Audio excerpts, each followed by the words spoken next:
Hablemos de democracia. Estos son los países cuyos gobiernos dicen ser democráticos. Estados Unidos, Francia, Reino Unido, Alemania, México, China, Turquía, Sudán, Rusia, Suecia, Sierra Leona, Australia, España, Polonia, Brasil, Surinam, Guyana, Venezuela... Joder, todos somos democracias, qué bien, ¿no? Vamos a intentarlo de otra manera. Esto es 1984, una novela de ciencia ficción de George Orwell. En ella, un gobierno elimina palabras para controlarnos. Imagina que eliminas del diccionario palabras como guerra, violencia, asesinar y cosas así, pero dejas paz. Cuando en un país no hay paz, ¿qué dirás? No puedes decir que hay guerra, esa palabra no existe. Acabaríamos diciendo que hay menos paz. Llamaríamos al problema con el nombre de la solución. Una auténtica locura. ¿Y si nos está pasando algo parecido? ¿Qué haces? Pues un vídeo como... ¿Un vídeo como el de Siria? Pues sí, bueno, os presento a mi padre. ¿Me puedo quedar a mirar? ¿Quieres que te ayude? Sí, venga. ¿Cuál dirías que es nuestra forma de gobierno? Pues la democracia. Vale, vivimos en democracia. ¿Por qué? Pues porque hay elecciones, que es algo que nos costó mucho conseguir. Vale, las elecciones son una conquista ¿Del pueblo? Vale, del pueblo. ¿Y a quiénes elegimos? Hombre, a los políticos más preparados. Vale, o sea que los políticos son gente preparada. Sí, y si no te gusta lo que han hecho, les echas. El pueblo manda. Vale, o sea que el poder está en los ciudadanos. Sí, bueno, a ver, aquí no puede mandar todo Cristo, si no sería una locura. No se puede dar el poder al pueblo porque sería una locura. Un poco contradicción, ¿no? Hombre, sí, pero para eso están los partidos. Vale, los partidos. Sí, si les votas habiendo leído el programa electoral. Vale, o sea que el programa electoral es muy importante. ¿Y te fías de que lo van a cumplir? Hombre, no mucho. Pero es que todo el mundo desconfía de los políticos. Sí, apunta eso también. Vale, ¿y de dónde viene la democracia? Pues de los romanos. Bueno, no, de los griegos. Sí, de Atenas. Ahora que a ti que te gustan los mapas... Bueno, pero nuestro sistema de gobierno no viene de Grecia. Sí, pero Grecia es... El poder puede ser visualizado como una pirámide. Arriba están los que pueden hacer las leyes, los que mandan, vaya. Abajo los que obedecen. Y así era muy básicamente como nos organizábamos hace 200 años. Este señor era el rey. Ya sabes que ser rey se hereda. Y solo podían ser reyes sus hijos. El resto de la gente estaba aquí. En Francia, para que no fuera tan visible que ellos tenían todo el poder, los reyes consultaban de vez en cuando a una asamblea donde estaban los nobles, la iglesia, y de todo este resto que quedaba, se eligió a la gente con profesiones prestigiosas, abogados, comerciantes, los burgueses. A los burgueses les había volado la cabeza un libro, El contrato social, de Rousseau. Rousseau dijo que todos debemos participar en hacer las leyes. De lo contrario, no son leyes. Así que lo que hacían los reyes no eran leyes. ¿Cómo lo solucionaron? Quitando al rey. Ahora, ¿quién haría las leyes? Rousseau dice que para que una ley sea ley, todos debemos participar en hacerla. Pero hay varias maneras de que todos participemos. Una de ellas es que elijamos a representantes. No haremos las leyes nosotros, pero nos consultarán y nos pedirán permiso para aprobarlas. Perfecto. Los de abajo han dicho que sí. Ahora esto es una ley. Las repúblicas que nacieron por aquel entonces, como la República Francesa y los Estados Unidos, optaron por esta vía y se llamaron a sí mismas repúblicas de gobierno representativo. ¿Y quién podía elegir a los representantes? Solo los considerados libres, hombres, mayores de 25 años e independientes económicamente, gente con dinero y propiedades, mayoritariamente burgueses. Resultado, los que eligen y los elegidos son del mismo grupo. Así que la elección no es una conquista del pueblo, es una conquista de un grupo, de una élite. Espera, rebobinemos. Antes de la Revolución Francesa, el rey ya creó elecciones para que el pueblo eligiera representantes y no tener que negociar con millones de personas. ¿Te acuerdas de quiénes representaban al pueblo? Abogados, comerciantes, los burgueses. Exacto, los famosos burgueses. Así que los burgueses ni siquiera conquistan las elecciones, mantienen un método que ya habían usado algunos reyes. Era bastante obvio que un grupo había hecho la revolución para ellos solos. Tocqueville, el primero en estudiar la joven república norteamericana, dijo: no le temo al sufragio, la gente votará lo que se le diga. ¿Por qué? Porque si tienes que elegir entre varias opciones, quien tenga más dinero hará tan visibles las suyas que las convertirá en las únicas. Mientras, la gente empezó a exigir que pudiera votar todo el mundo, así que más y más gente empezó a acceder a la posibilidad de votar, el famoso sufragio universal, pero tan centrados en obtener el voto La gente se había olvidado de una cosa. Rousseau había advertido algo sobre los representantes. Para que una ley sea ley, todos debemos participar en hacerla. Si no la hacemos todos y elegimos representantes para que la hagan, necesitamos mecanismos para que nos hagan caso. Por ejemplo, poder parar en todo momento una ley que no nos guste.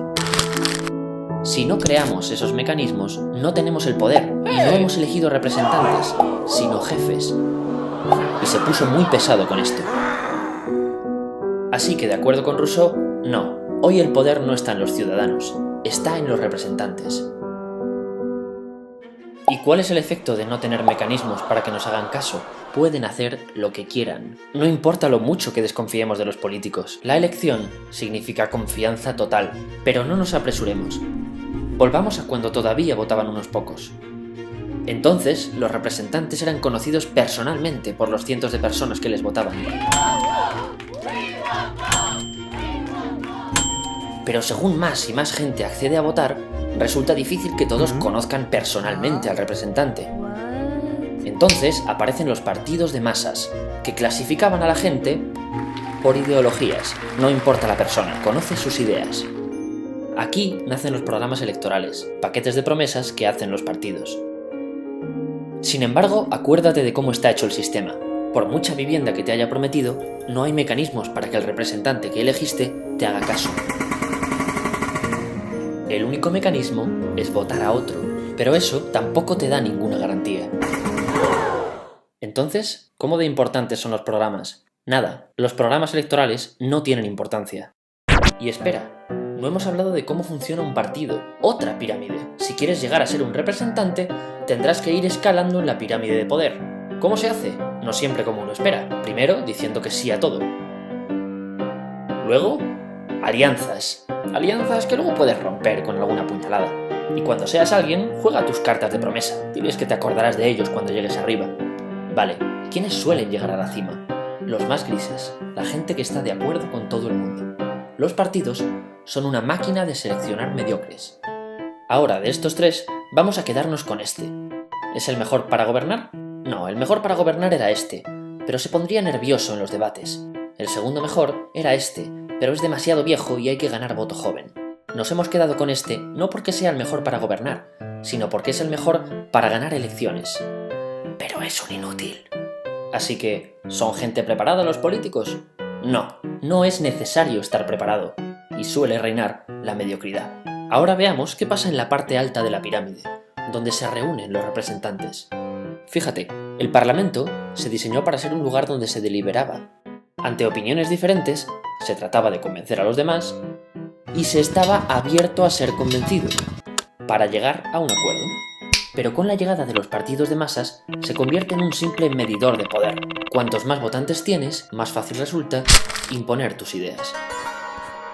Hoy día, los partidos han perdido gran parte de su militancia. La sociedad se compone de una mayoría no militante, que no es de ningún partido, y las minorías que siguen en ellos. Atraer a esta mayoría es la clave, así que se la estudia y se va cambiando el comportamiento del partido para atraer votantes, e incluso fabricando candidatos. Los partidos no solo tienen que atraer votantes, también tienen que evitar que te acerques al resto de partidos. ¿A alguien le apetece ser un fascista o un rojo de mierda?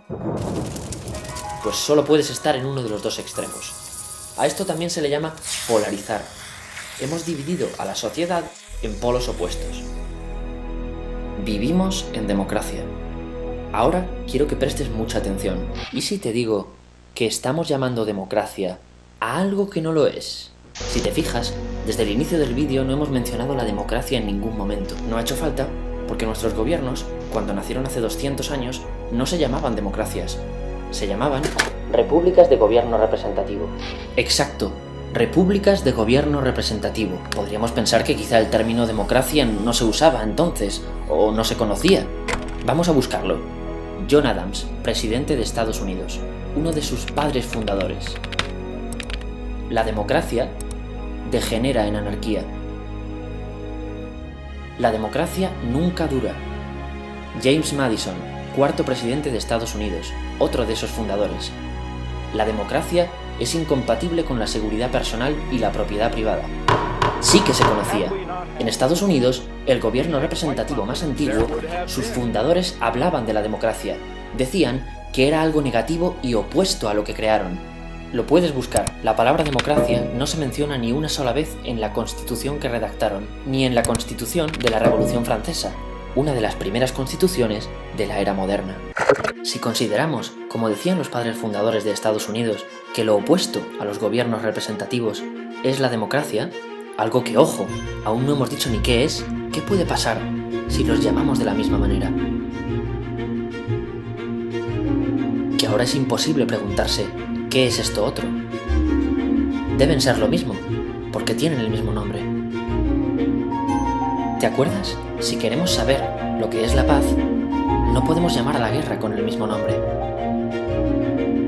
Para saber qué es esto, hay que negar que estas cosas son lo mismo. Ahora, después de ver qué opinión tenían de la democracia los fundadores de nuestro gobierno, quizá esto no te parezca tan bestia.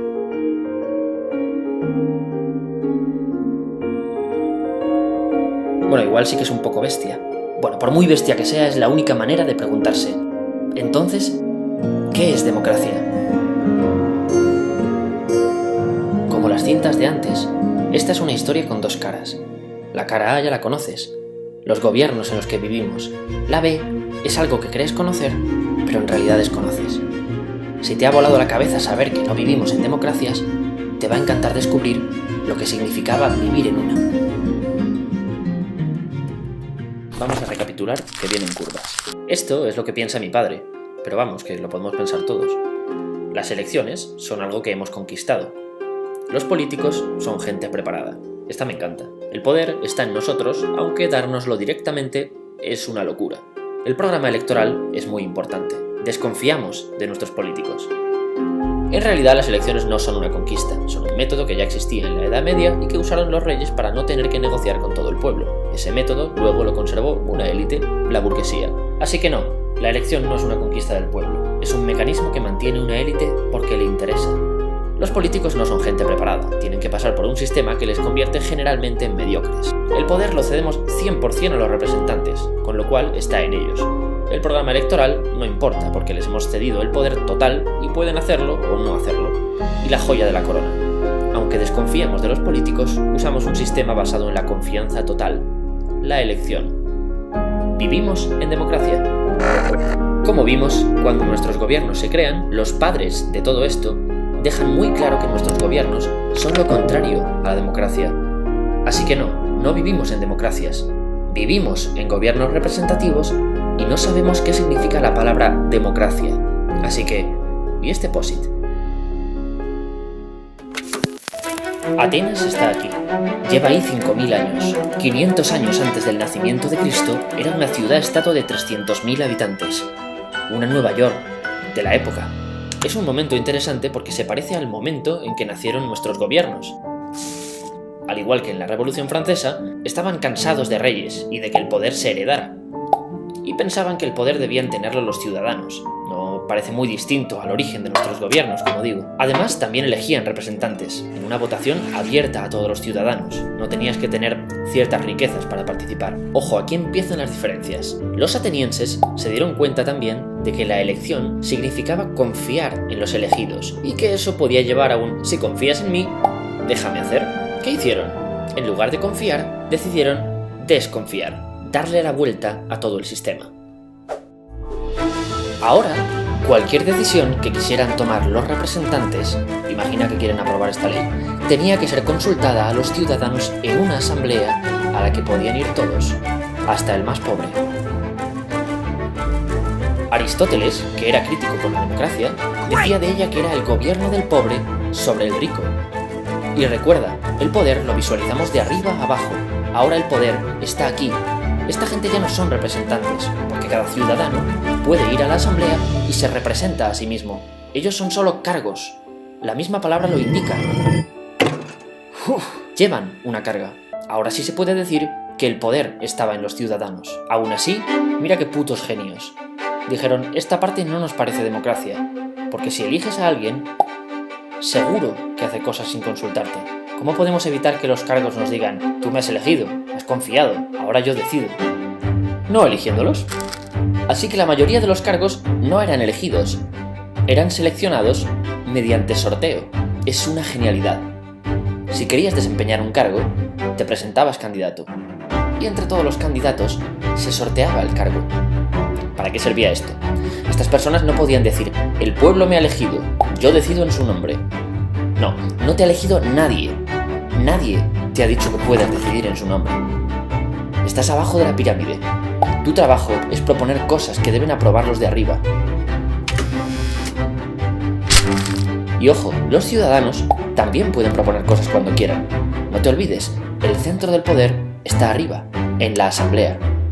Sabiendo que elegir implica confiar, los atenienses decidieron usar otro sistema, actuar con desconfianza.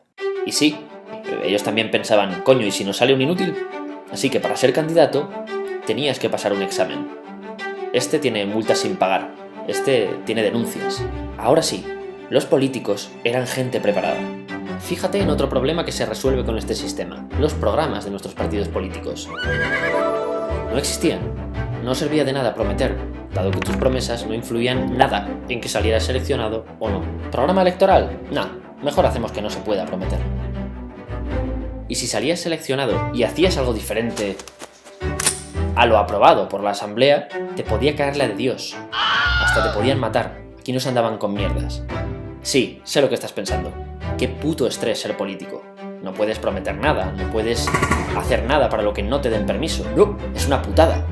Y encima los sueldos no eran la hostia que digamos. Aún así, se calcula que cada uno de estos ciudadanos desempeñaba un cargo al menos una vez en la vida. ¿Por qué se presentaba la gente? Porque este sistema solo funciona si participas. A diferencia del nuestro, que solo funciona si cedemos el poder en las elecciones. A esto, los atenienses lo llamaban democracia. Como hemos visto, el poder está en los ciudadanos de la asamblea, no en los pocos cargos seleccionados por elección, ni en la mayoría seleccionados por sorteo. Nos preguntamos si es un descontrol darle el poder al pueblo. La respuesta es la historia. Atenas fue la ciudad de su tiempo. Escribió obras increíbles, ganó guerras. Cuando veas películas sobre Grecia, cuando compartas fotos en Facebook de sus monumentos, cuando estudies a gente que vivió allí, piénsalo. En Atenas, las decisiones las tomaba la gente corriente y duró 200 años. ¿Te parece poco? Pues es exactamente lo mismo que llevan nuestros gobiernos, que nacen hace 200 años con la Revolución Francesa. Dar el poder a los ciudadanos no es una locura, funciona. La asamblea sí que es una conquista del pueblo. ¿Quieres más cosas increíbles? Acuérdate de la polarización. Los partidos necesitan que odies al contrario. Nada de lo que dice el otro es bueno. Son ellos o el fuego. En Atenas no había partidos, solo personas, de modo que estabas más dispuesto a aceptar la opinión de otro. El resultado: en la asamblea se debatía no para ganar, sino para encontrar juntos la mejor idea. Además, piensa en la gente corriente. Si puedes controlar a los cargos políticos y tu opinión cuenta, ¿qué ocurrirá? Querrás hacer política, querrás ir a la asamblea. Como te he dicho, estaba siempre llena. Muchos piensan que la gente pasa de la política y que por eso, ¿para qué darle más poder? Es al revés. Si tenemos el poder de cambiar cosas, tendremos ganas de hacer política. ¿Qué conseguía el sistema ateniense? La igualdad política. Ahora no hay distintos tipos de ciudadanos, gente que elige, partidos, representantes que toman decisiones. No, solo hay ciudadanos. Y los ciudadanos tienen el poder. No, estos no tienen poder. Recuerda, son solo cargos. El gobierno representativo crea una diferencia entre personas, los que ceden el poder y los que tienen el poder, y no da ningún medio de controlar a estos. Es fácil ver por qué los que crearon nuestros gobiernos representativos decían que la democracia era algo opuesto. Es que lo es lo contrario. Poder en los representantes frente al poder en los ciudadanos.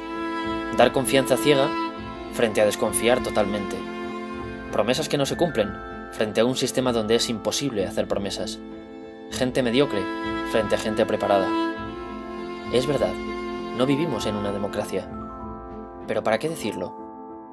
Porque solo cuando sabemos que esto se llama guerra, podemos decir, queremos paz. Si vivimos en gobiernos representativos, ¿queremos democracias?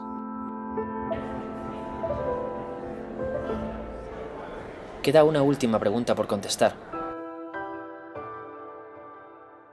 ¿Quién nos manipuló? ¿Por qué acabamos llamándonos democracias? Yo tengo una teoría. Nadie. Fuimos nosotros los que cogimos el nombre. Si te fijas en las ideas de mi padre, o sea, en las ideas que tenemos todos sobre el gobierno representativo, muchas coinciden con ese gobierno que se dio en Grecia hace 2500 años. Por eso le cogimos prestado el nombre, a pesar de que la realidad era otra. ¿Y si ahora tuviéramos el valor de cogerle prestadas otras cosas?